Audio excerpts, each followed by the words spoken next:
ନା ନା ନା ନା ନା ସ୍କିପ୍ କରନ୍ତୁନି। ଏଇଟା ଗୋଟେ ନୂଆ ଜିନିଷ ମୁଁ ନେଇକି ଆସିଛି ଆପଣମାନଙ୍କ ପାଇଁ। ଏଇଟା ହେଉଛି ଦହିରେ ମିଠା ନିମିକି। କେମିତି କରିଛି କେବେ କରିନାହାନ୍ତି ନା? ଚାଲନ୍ତୁ ଯିବା ମୋ ରୋଷେଇ ଘରକୁ। ସେଥିପାଇଁ ମୁଁ ନେଇଯାଇଛି ଗୋଟେ ବାଉଲ୍, ତା ଦେହରେ ନେଇଯାଇଛି ଗୋଟେ କପ୍ ଦହି। ସେ ଦହି ପୁଣି ବେଶୀ ଖଟା ହେଇନଥିବ, ଆମର କିଣା ଦହି ବି ଚଳିବ। ତା ଦେହରେ ଆମେ ପକାଇଦେବା ଗୋଟେ ଚାମଚ ଚିନି।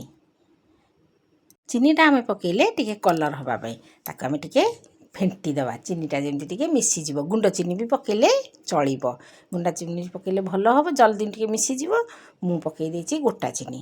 ଏଥିରେ ଆମେ ନେଇଯିବା 3 ଚାମଚ ରିଫାଇନ୍ ତେଲ। ଆମେ ପକାଇଦେବା ଗୋଟେ ଛୋଟ ଚାମଚ ବେକିଂ ପାଉଡ଼ର। ଆମେ ପକାଇଦେବା ହାଫ୍ ଚାମଚ ଖାଇବା ସୋଢ଼ା, ଆମର ଯେଉଁ ମିଠା ସୋଢ଼ାଟାକୁ ଟିକେ ଦେଖିକି ପକାଇବେ, ଅଳ୍ପ ପକାଇବେ, ବେଶୀ ପକା ହେବ ନାହିଁ। ତାପରେ ତ ଆମେ ତାକୁ ଟିକେ ଫେଣ୍ଟିବା, ଆଉ ନ ଫେଣ୍ଟିଲେ ଫୁଲିବ କେମିତି? ତାକୁ ଆମେ ଭଲକରି ଗୋଟେ ରାଉଣ୍ଡରେ ଆମେ ଟିକେ 2-3 ମିନିଟ୍ ଫେଣ୍ଟିଦେବା। ଏବେ ଆସିଗଲା ମଇଦା ବାରି।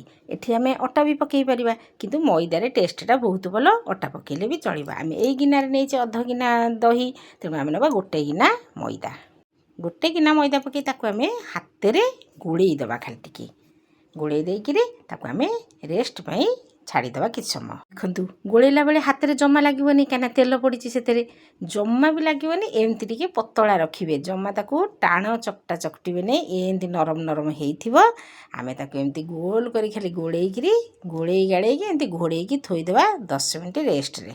ମିଠା ଜିନିଷ ମାନେ ଶିରା ତ ନିହାତି ଆବଶ୍ୟକ। ଆମେ ନେଇଛେ ଗୋଟିଏ ଗିନା ମଇଦା, ତେଣୁ ନେବା ଗୋଟେ ଗିନା ଚିନି। ସେଥିରେ ଆମେ ନେଇଯିବା ଗୋଟେ ଗିନା ପାଣିକି ଟିକେ ବସେଇ ଦେଇକିରି ତାପରେ ଆମେ ନେଇଯିବା 2ଟା ଗୁଜୁରାତି ବାସ୍ନା ପାଇଁ।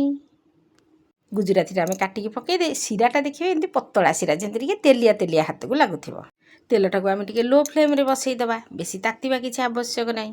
ତାପରେ ଯେଉଁ ମଇଦାଟାକୁ ଆମେ ଚକୁଟିକି ରଖିଦେଇଥିଲେ ତା ଦେହରେ ଟିକେ ତେଲ ହାତ ହେଇକି ବେଲଣା ପେଡ଼ି ଉପରେ ତାକୁ ଟିକେ ଭଲକିରି ଏମିତି ଚକୁଟି ଦେବା। ତାକୁ ଆମେ ଏଇଠି ଆମେ ଦେବା କର୍ଣ୍ଣଫ୍ଲୋର୍। ମଇଦା ଏଠି ଆମେ ପକାଇବାନି। କର୍ଣ୍ଣଫ୍ଲୋର୍ ପକାଇଲେ ଟିକେ କୁଡ଼କୁଡ଼ିଆ ରହିବ, ଭଲ ଲାଗିବ ଟିକେ ସେଇଟା। ଏମିତି ଆମେ ଧୀରେ ଧୀରେ ବେଲଣା ପେଡ଼ିରେ, କାଠିରେ କିଛି କରିବାନି, ଏମିତି ଆମେ ହାତରେ ଧୀରେ ଧୀରେ ଧୀରେ ଧୀରେ ଏମିତି କରିଦେବା। ଦେଖନ୍ତୁ ମୋଟାଟା ଏତିକି ରଖିବେ, ବେଶୀ ମୋଟା ରଖିବେନି, କାହିଁକିନା ତା ଦେହରେ ପଡ଼ିଛି ଆମର ବେକିଂ ପାଉଡ଼ର ପଡ଼ିଛି, ସୋଢ଼ା ପଡ଼ିଛି, ସେ ତେଲରେ ପଡ଼ିଲେ ଫୁଲିଯିବ। ତେଣୁ ବେଶୀ ମୋଟା ରଖିବେନି, ଏମିତି ପତଳା ରଖିବେ। ତାକୁ ଆମେ ଯେମିତି ସେପ୍ରେ ଆପଣଙ୍କୁ ସୁବିଧା କରିପାରନ୍ତି, ଗୋଲ ଗୋଲ ବି କରିଦେବେ, ଏମିତି ଲମ୍ବା ଲମ୍ବା ସରୁ ସରୁ ବି କରିପାରିବେ, ଏମିତି ଠିକିରି ଡିଜାଇନରେ ବି କରିପାରିବେ। ମୋତେ ଏମିତି ସୁବିଧା, ମୋତେ ଭଲ ଲାଗିଲା, ମୁଁ ଏମିତି ଠିକିରି ଭଳିଆ ଏମିତି କାଟି ଦେଇଛି। ଦେଖନ୍ତୁ କେତେ ବଢ଼ିଆ ଭାବରେ କାଟି ହେଉଛି। ଏମିତି କାଟିବେ, ଏତିକି ମୋଟା ରଖିବେ। ଦେଖନ୍ତୁ କେମିତି ନିମିକି ଭଳିଆ ହେଇଛି, ବଢ଼ିଆ ହେଇଛି ନା? ଏଇ ଲେୟାର ଏତିକି ଥିକ୍ଟା ରଖିବେ, ବେଶୀ ମୋଟା କରିବେନି। ତାପରେ ଆମେ ତାକୁ ସବୁ ହାଲକା ତେଲରେ ପକାଇଦେବା, ବେଶୀ ତାତି ନଥିବ ତେଲ, ହାଲକା ତେଲରେ ପକାଇଦେଲେ ସେ ତା ମନକୁ ଏମିତି ସବୁ ଉପରକୁ ଉଠି ଆସିବ, ବେଶୀ ଗରମ। ଦେଖନ୍ତୁ ତାପରେ ଆମେ ଟିକେ ଗ୍ୟାସ୍କୁ ବଢ଼େଇ ଦେବା, ଏମିତିଆ ବ୍ରାଉନ୍ କଲର୍ ଆମେ କରିଦେବା। ବ୍ରାଉନ୍ କଲର୍ କଲା ପରେ ଆମେ ଛାଣିକି ତାକୁ ପକାଇଦେବା ଶିରାରେ। ଶିରାଟା ଆମେ ଆଗରୁ କରିକି ରଖିଥିଲେ, ତେଣୁ ପକାଇଲା ବେଳେ ସବୁବେଳେ ଗ୍ୟାସ୍ଟିକୁ ଆମେ ଟିକେ ଲଗାଇଦେବା। ଶିରାଟାକୁ ଟିକେ ଗରମ ରଖିଦେବା।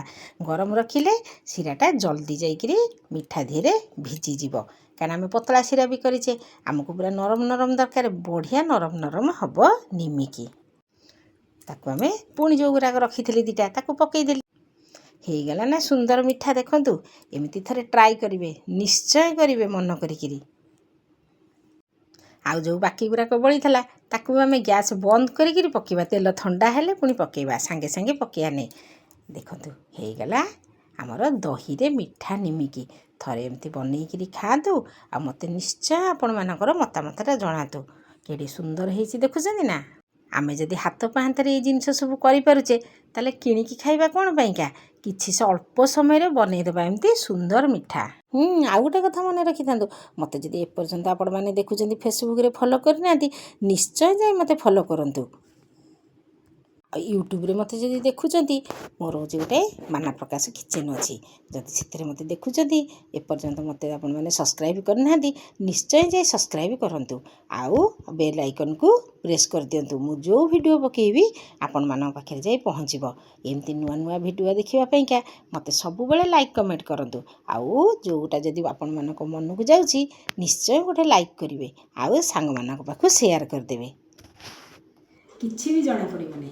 ଏମିତି ଥରେ କରନ୍ତୁ, ଭୋଗ ବି ତିଆରି କରିପାରିବେ। ଏମିତି ତିଆରି କରନ୍ତୁ, ଖାଆନ୍ତୁ, ମୋତେ ଲାଇକ୍ କମେଣ୍ଟ ସେୟାର କରନ୍ତୁ। ରହିଲି ପୁନଃ ଭିଡ଼ିଓରେ, ବାଏ ବାଏ।